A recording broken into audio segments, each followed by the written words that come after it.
Hello students, welcome to Study Ease video tutorials. आज हम लोग ट्रिगोनोमेट्री के applications namely heights and distance chapter को डिटेल में पढ़ेंगे। Okay, so let's begin. बच्चों, पिछले चैप्टर में हम लोगों ने ट्रिगोनोमेट्रिक रेशियोज पढ़ा था। आइए एक बार शॉर्ट रिकैप करते हैं। Sine theta is equal to opposite by hypotenuse, cos theta is equal to adjacent by hypotenuse, tan theta is equal to opposite by adjacent।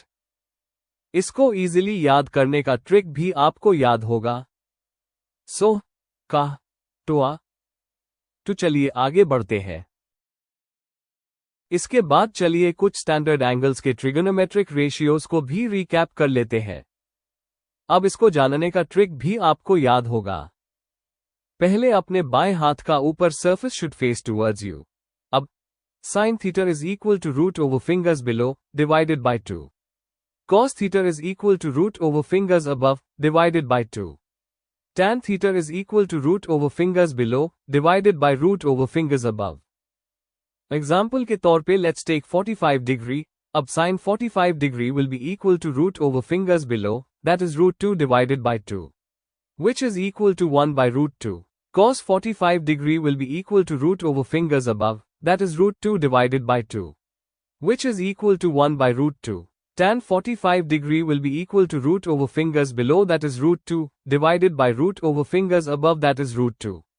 Which is equal to 1.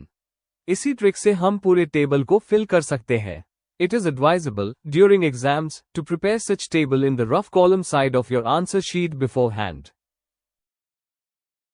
In previous chapters आप लोगों ने trigonometric ratios पढ़ा था, namely sin, cos and tan of any angle. इस chapter में हम लोग उन्हीं रेशियोज को कैसे अपनी आम लाइफ के प्रॉब्लम्स को इजी बना सकते हैं, उसे सीखेंगे। फॉर एग्जाम्पल, मान लीजिए आप कुतुब मीनार देखने गए हैं और आप उसकी हाइट जानना चाहते हैं। अब जरा सोचिए, इसके लिए हमें एक बहुत लंबी टेप लगेगी एंड उसको ऊपर तक लेके जाएगा कौन? मुश्किल है ना? अब यहाँ हमारी ट्रिगोनोमेट्री जबरदस्त काम आएगी। चलिए देखते हैं कैसे।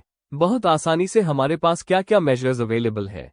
एक तो हम मीनार से कितनी दूरी पे है, ये तो इजीली अवेलेबल है। अब एक और माप है, वो एंगल जो हमारी आंख जब मीनार के टॉप को देखती है तब जो वो हॉरिजॉन्टल से बनाती है। ये दो चीज है। एक, हम जो आंख से मीनार की टॉप देखते हैं उस लाइन को लाइन ऑफ साइट कहते हैं, और जो एंगल वो हॉरिजॉन्टल से बनाती है उसे हम एंगल ऑफ एलिवेशन कहते हैं। Now we know that tan of any angle is equal to ratio of opposite height to its base length.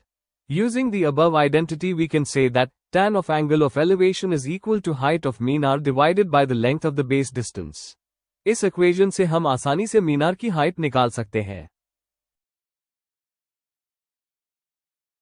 अब आइए एक और रियल लाइफ सिचुएशन को देखते हैं।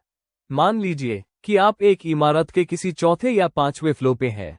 नीचे किसी चीज की दूरी आपको जाननी है, तो आप इसे कैसे जान सकते हैं बिना नीचे गए? फिर से हमारी ट्रिगोनोमेट्रिक रेशियोज हमारा काम आसान कर देगी। यहां पर लाइन ऑफ साइट वैसे ही है, पर इस बार नीचे की तरफ है, पर जो angle line of site horizontal से नीचे की ओर बनाती है उसे हम एंगल ऑफ डिप्रेशन कहते हैं। हमें गाड़ी की दूरी अपनी बिल्डिंग से जाननी है। अब ट्रायंगल ओसीबी को देखिए। Again we know tan of any angle is equal to ratio of opposite height to its base length. Using the above identity we can say that tan of angle of depression is equal to height of flow divided by the length of the base distance. इस equation से हम आसानी से गाड़ी की दूरी अपनी building से निकाल सकते हैं। आइए अब कुछ टिपिकल एग्जांपल्स देखते हैं।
Thanks for showing interest in our channel.